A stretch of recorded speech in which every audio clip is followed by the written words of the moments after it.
요거는 이제 파시즘의 대중심리라고요. 이 책입니다. 이거 파시즘의 대중심리라고. 이 재밌습니다, 이 책도. 이 양반도 또 완전히 좌파였는데 아주 그냥 아주 정말 혁명가, 이 비렐룬 라이라는 사람인데요. 소개하면 1897년 오스트리아 갈리사에서 출생했는데 오르간 에너지라는 걸 또 이 사람이 막판에 그런 데도 또 빠졌어요. 기에 빠지는 것처럼. 미국 FDA한테 고발을 당해가지고 감옥에 가서 2년 만에 그 감옥에서 심장마비로 죽었는데요. 일설에는 또 누가 죽였다라고 하는 설이 있고, 그리고 이제 좌파였는데 러시아에서도 쫓겨나고 뭐 다 쫓겨났어요. 정신의학, 정신분석학회에서도 쫓겨나고. 이 사람 말하는 거 뭐냐면 파시즘은 이 책하고 좀 다른 게 이건 어떤 조건이 다 완성됐다고, 이 책은 조건이 다 완성됐다고 해서 파시즘이 성공한 건 아니지만 어쨌든 대중적인 조건, 역사적인 조건이 있다는 건데 이 책에서는 웃기지 마. 니들 안에 다 파시즘적인 마음이 다 있어. 니들하고 히틀러나 니들만 똑같아. 이런 식으로 해서 책 제목이 파시즘의 대중심리입니다. 그 중에서도 뭐가 이 사람이 가장 했냐, 이제 뭐에 초점을 맞췄냐면 프로이드의 제자라고 해요, 이 사람이. 그때 성적인 것에 굉장히 관심을 가지고 성적 억압이 파시즘을 불러왔다는 거지. 이 사람의 해결책은 오르가즘 정치학이에요. 굉장히 아주 재미있죠. 이 파시즘의 대중심리를 가장 잘 소개한 글은 이진경이라고 아시죠? 본명은 아니지만 이진경이 2006년에 한겨레 신문에 뭐 다시 읽은 고전인가 그 연재물이 있었는데 거기에 이 책을 소개하고 있는데 그거 하나만 읽어도 이 책은 다 읽을 것 같더라고요.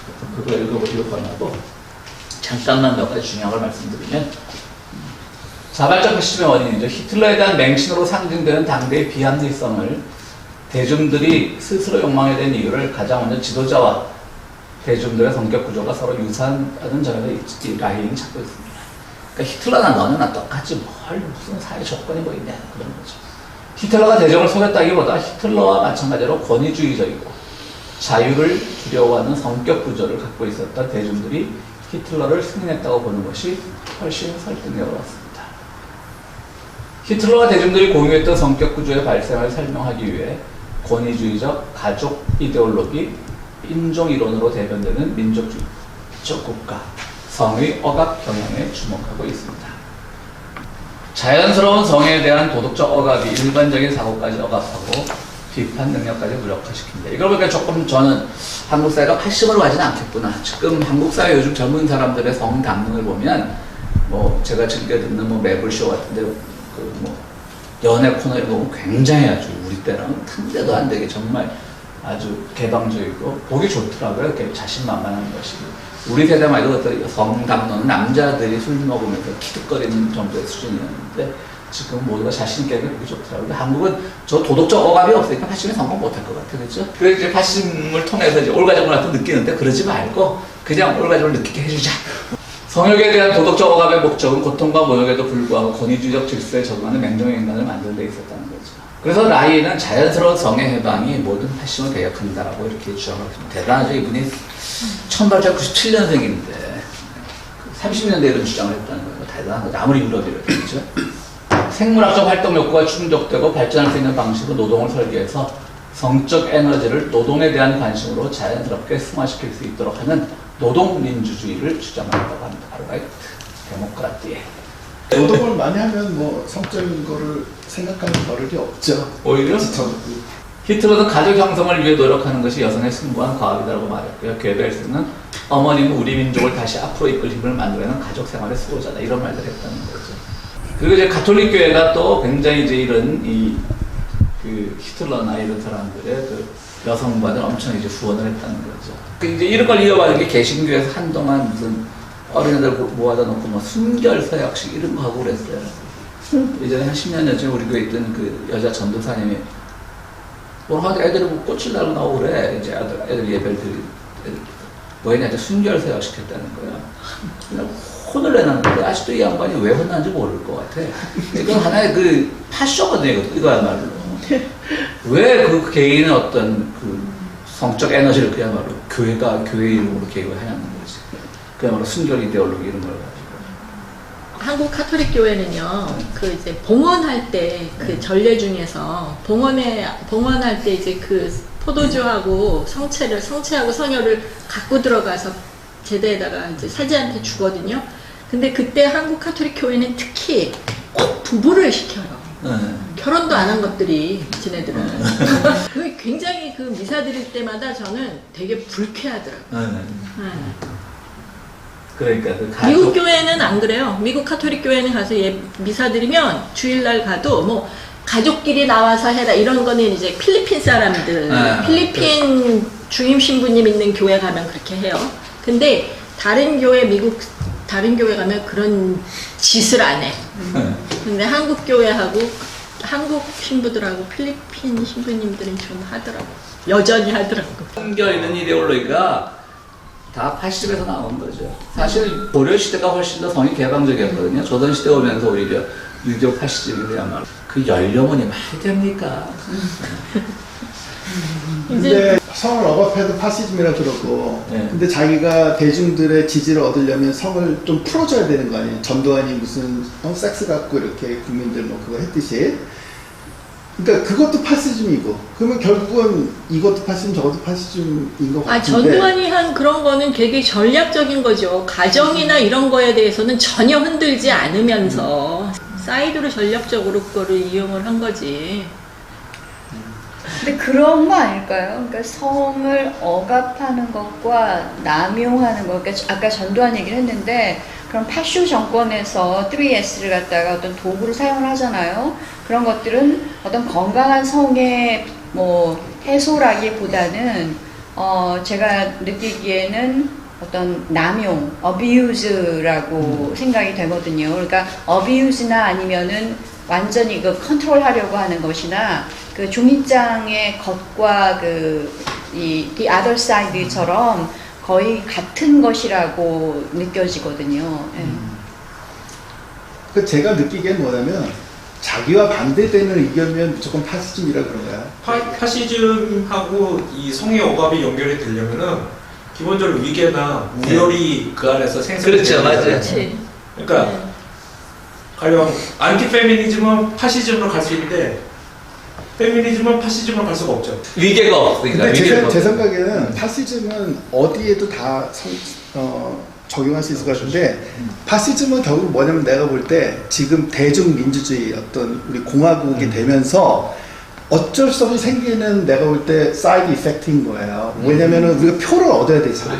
표를 얻는 데 있어서 내가 그러면은 옳고 그런 게 없는 거야. 무조건 많이 얻으면 되는 거잖아. 지금 대중이 보니까 머사이티가 성 개방을 원해. 그럼 개방 쪽으로 가는 거고, 야 이거 좀 너무 문란한데 이거 좀 억압해야겠다. 그러면 억압으로 가는 거예요. 내가 볼 때까지 원칙 없이 대중 영합주의는 다 파시즘적인 요소가 있는 거고. 근데 이게 위계를 강화하는 쪽으로 간다 그러면 파시즘을 볼 수 있는데 그 반대 방향에 가면 파시즘으로. 그것도 파시즘이라고 볼 수 있는 거죠. 파시즘은 항상 네. 그 어떤 한쪽 방향성을 갖고 있는 것인지 아니면은 양쪽에다 쓸 수 있는 것인지. 근데 이제 용어 자체가 워낙 부정적이다 보니까 저는 계속 주장하지만 거기서 배운 전술들은 우리 아까 이제 다음 시간에 잠깐 하겠지만 그 좌파 포퓰리즘이라고 하는 파시즘이라는 용어가 너무 거부감이 들면 어쨌든 방향성을 가지고 나갈 소신 충분히 있을 것 같아요. 우리가 그 방향을 가지고. 그러니까 초기에 이제 그 파시즘도 처음에는 좌파지정하고 손을 잡았었거든요. 처음에는. 그러니까 사실 좌파지정이 대중 정치잖아요. 오히려. 근데 유럽에서 형성된 그 파시즘이 보여준 행태들은 저는 보기에 대시가 말하는 거를 더 많이 갖고 있는 것 같아요. 지금까지 우리가 경험한 것도 뭐 국가라든가 가족이라든가 그 다음에 직장 내에서 위계질 한국 사람들 토론 안 하잖아요. 네. 그리고 왜 내가 노동을 파는 건데 노예처럼 뭐 온갖 인격 모욕을 다 당하고 있어야 되는 거냐. 저는 그 부분은 정말 이해가 안 돼요. 그런 근데 이제 그게 거라든가. 보면은 네. 파시즘이 생기기 전에는 뭐가 있었냐 보면은 왕권이 있었어요. 그때는 네. 일반 대중은 사람 취급도 안 한 거야. 그렇죠. 그냥 지네끼리 해먹고 말았기 때문에 눈치 볼 필요도 없었어요. 근데 이제 우리가 눈치를 봐야 되는 상황이 온 거잖아요. 그렇죠. 그러면 그들이 원하는 걸 해준 거라. 그러니까 내가 보기엔 오히려 어떻게 보면 더 풀어준 거라고.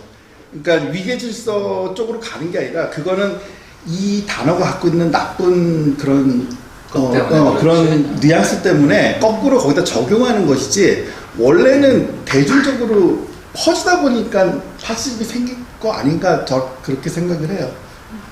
뭐 그 말도 뭐 맞는 말도 맞던데 어쨌든 근데 태희 씨가 지적한 것처럼 위계가 굉장히 강조되잖아. 어쨌든 처음엔 대중 정치를 강조했지만 나중에는 위계를 강조하니까. 저런 뭐? 거 보세요. 가족 형성을 위해 노력하는 것이 여성의 숭고한 과업이다. 아멘 들어가. 올해는 우리 민족을 다시 앞으로 이끌 힘을 만들어내는 어머니는 가족 생활의 그러니까. 수호자다. 파시즘이란 이런 식의 사고라든가 사회 전체가 그 요구하는 것들, 여자들한테 억압이 아직도 한국 사회에는 많기 때문에 결혼을 안 하는 거예요. 맞아요. 이거 굉장히 심각해요. 한국 사회에서 무지 심각한 거예요.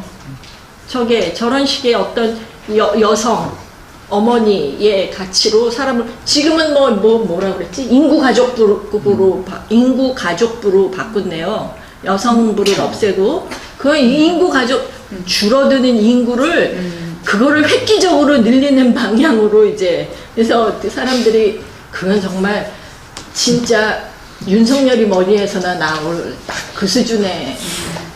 근데 그 히틀러가 전쟁에서 예를 들어 저제 오판을 안 하고 네. 러시아를 안 쳐들어갔다든지 예를 들면 어느 정도 선에서 나라를 잘 다스렸으면 굉장히 효율적인 제도로서 남았을 줄 모르잖아요. 시작에 그런 게 보였죠. 그러니까 칼 슈미트가도 처음에는 히틀러의 가능성을 보고 도와주고 그랬죠. 그 정치학자도.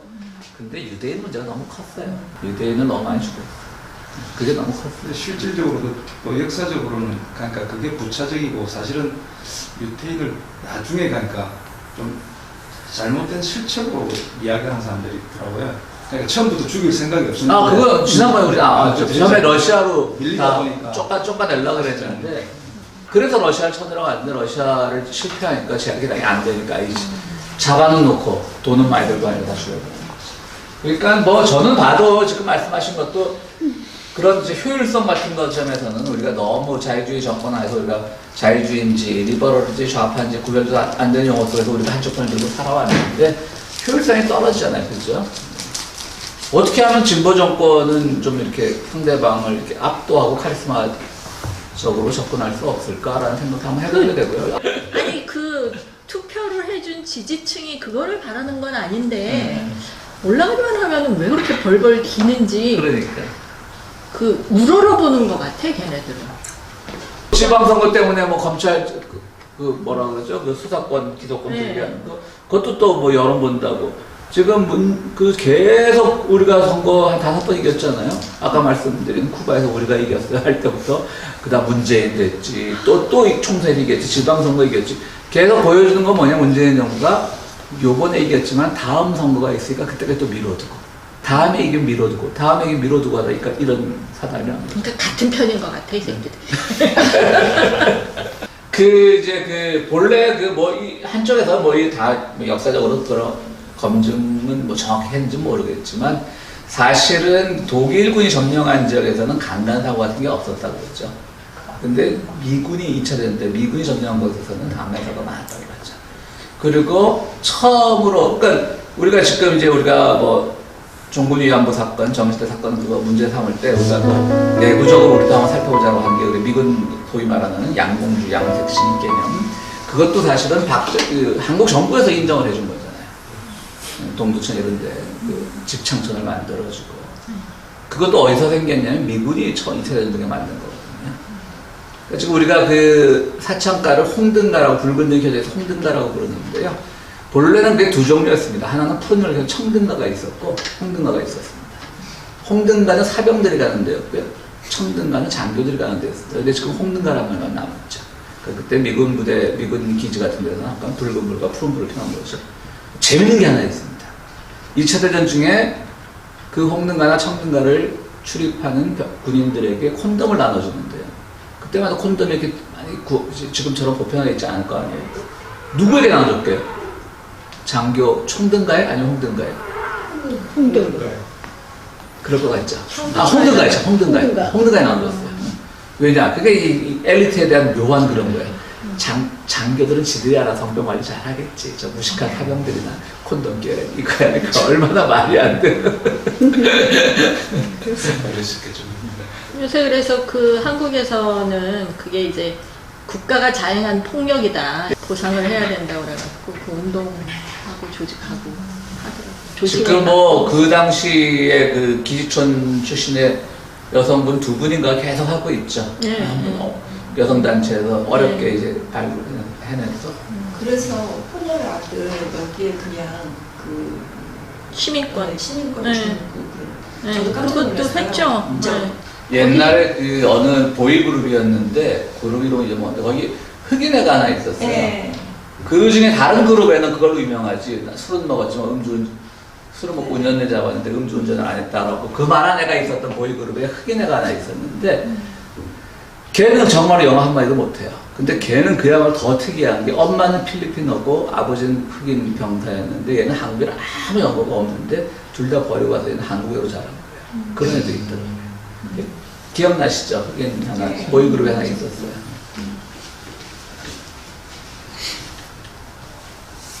이게 이제 히틀러 시절에 사용되던 아리안족 코 높이로 그 자를 대고 저게 일정 뭐 초과하면 아리안족이고 뭐 이게 뭐냐면 이분은 이제 독일 여성이고 여기는 유태인 남성인데 둘이 이제 섹스가 다 걸린 거예요. 그래서 나는 온갖 추악한 년이고 유대인과 잠자를 했습니다. 나는 걸레입니다라고 쓴 거고 나는 유대인인데 감히 아리안족을 건드렸습니다라고 하는데 저는 이 사진을 보고 굉장히 감동을 받은 게 여성은 굉장히 자신이 있더라고요. 그래서 오히려 그래서 굉장히 오히려 이 사진에 감동을 받았어요. 그래서 표정이 얼마 전에 그 SNS에서 백인 여자애하고 중국인 남자애하고 대학생인데 키스했다고.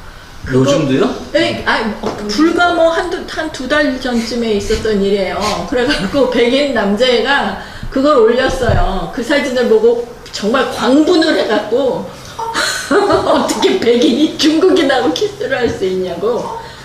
그게 40년 전만 해도 그 다문화 가정, 그러니까 그 백인과 흑인의 결합이 법으로 금지돼 그렇죠. 있었다고. 그러지 그러더라고요. 그러니까 이런 걸 강조하면서 이제 사실 이런 걸 강조했던 거죠. 그래서 성적 순결, 단순히 성적 순결이 아니라 민족적 성적 순결. 아리안족은 아리안족업은 자야되고 그런 거죠. 1934년 8월 23일 타임 보더라고 또 쭉 뭐 얘기는 뭐냐면 어느 젊은 여자인데 유대인하고 잔 거예요. 그래서 이걸 사진 없고 타임즈 기사랍니다.